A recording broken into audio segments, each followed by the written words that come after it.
So habang nagluluto ako, mag-update tayo sa ating mga succulent. And ayan, ang araw-araw na.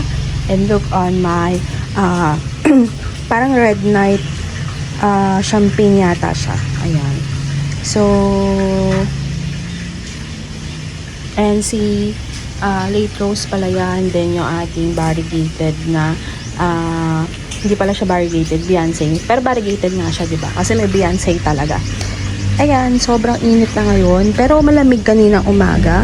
And look on my silver bomb and then the lawis. Mas makapal yung parino nito, no? Kesa dito. So, ayan sila. Ayan ang variegated purple delight. So, ang ating tom-tom, ayan.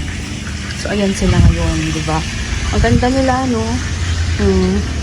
O diba, lalo na to, nai-stress ang kulay. So, meron tayong variegated na pure, tapos may semi. Ayan, ganyan ang ganap dito. Ang si Baekya, and ikot tayo. Ayan, ayan, ayan. Diba, ang ganda.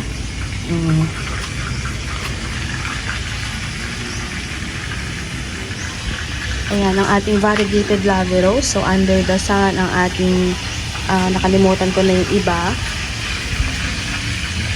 Ayan. So, yun lang, may update natin. Pinakita ko lang sila under the sun. And ang gaganda nila. Look at by Nessie. Ayan. Diba? Pakak.